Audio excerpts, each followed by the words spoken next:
Hello everyone, it's late, it's dark, I have my tea, let's talk horror. Today we'll be reviewing The Hotel by Daisy Johnson. On the blurb on the back it says, "This is what we know about the hotel." The hotel is bigger on the inside than it is on the outside. Doors and windows do not stay in the same places. The hotel listens. The hotel watches. We'll be at the hotel soon. When I first started reading The Hotel, I was skeptical. I am usually skeptical when it comes to horror I have not heard about before, because horror I haven't heard of can be one of three things. It can be too disturbing for me to read, it can be too boring for me to read, or it can be just right. And this book is just right. This is more of a collection of short stories than it is a novel. It's 15 different stories, all exactly 10 pages long, which, adds to obviously 150 pages of reading. We follow not a person, not a single character, but the hotel itself. Where does the hotel come from? And what does the hotel want? The book itself features a woman on the cover, slowly dissolving into a red door. On the back, you see a forest, and obviously the barcode to the library I borrowed it from, because I am poor and I cannot afford to buy every book I read. This book centers around very disturbing themes: death, gore, body horror, there's trauma for children. It's a very intense read, and it can be too much for you if you're not careful. The language used is very memorable. I remember feeling this weird sense of foreboding the entire time I read this, which is unusual for me and unusual for a lot of horror, because you kind of expect the mood to change throughout the read and not stay the exact same. However, in this one it does stay the same. It's this weird feeling of something bigger, something more ominous is coming, and I think it adds delightfully to the read itself. As I mentioned, The Hotel consists of 15 short stories.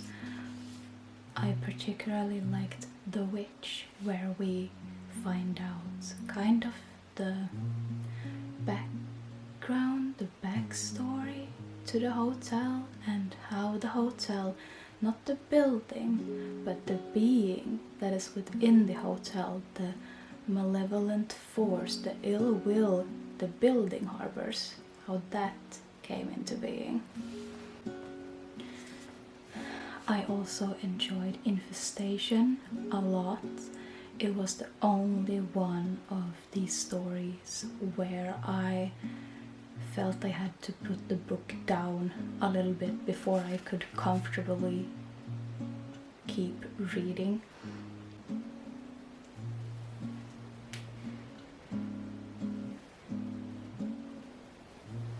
My tea is still too warm to drink.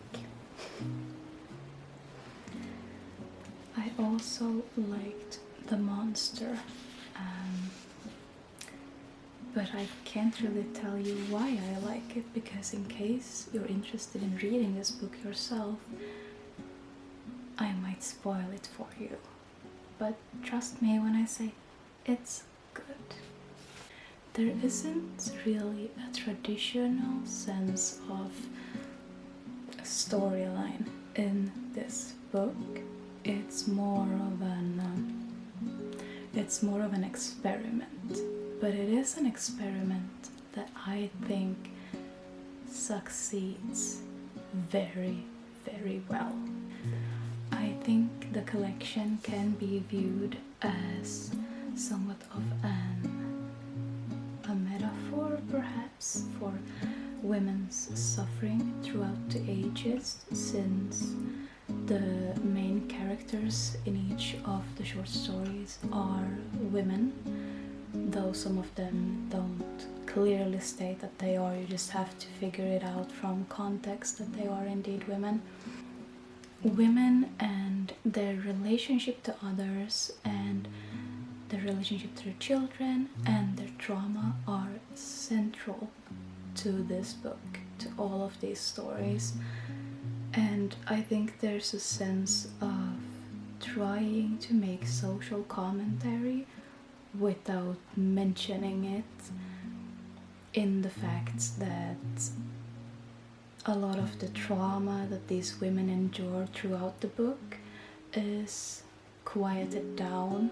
It's kind of swept under the rug, just like a lot of trauma is and has been for, well, the entirety of human history. It's not something we talk about a lot, and I think it's something we should talk about more. And in my opinion, this book does a great job of highlighting that fact. The language in this book makes for a very memorable read.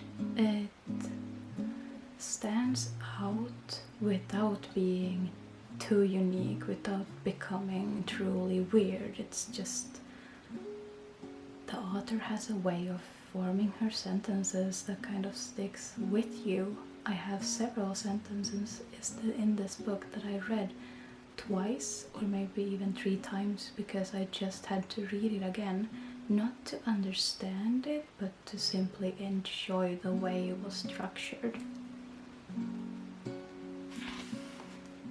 The fact that Daisy Johnson uses time and space to accentuate this unsettling supernatural horror that's depicted in these pages is also something I find truly masterful when it comes to this book.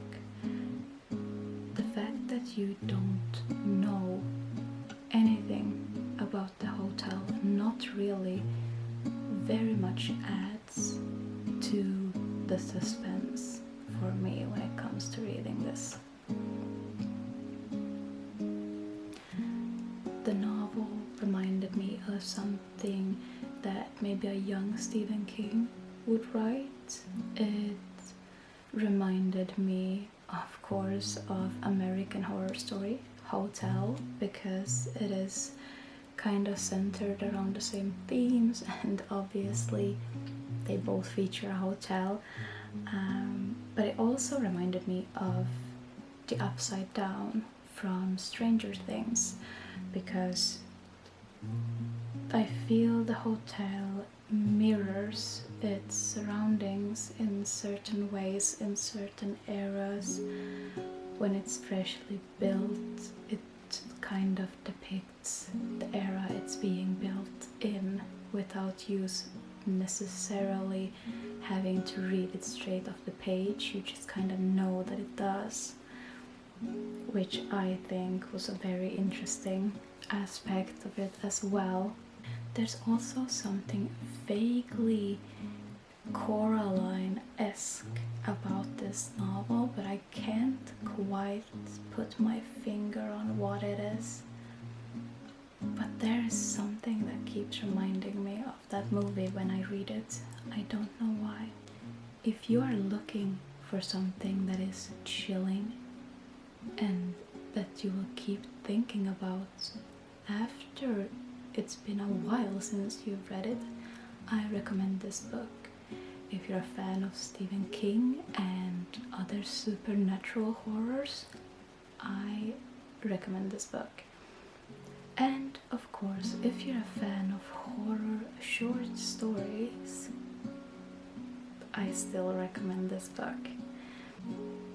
If I were to give this book a number from 1 through 5, with obviously 5 being the highest, I would give it maybe a 4, 4.5. It's not a perfect 5. There is something missing from it being a perfect 5. I don't know what. It's hard to put my finger on exactly what it is.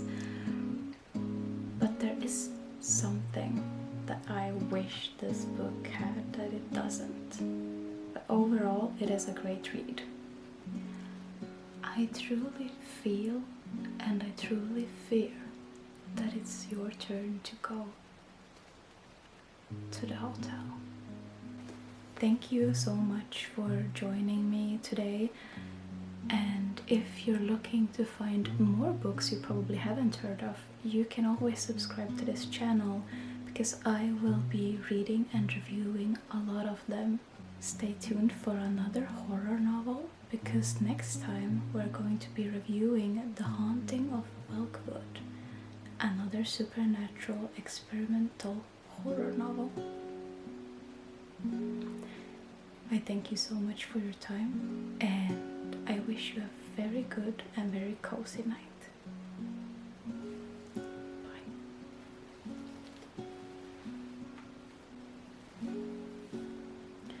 If you're wondering why I kept my voice so low, it's not only to add to the ambience of this video.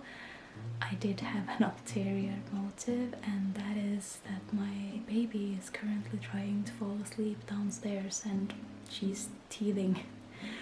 So voice control and, volume is very big in our house right now, especially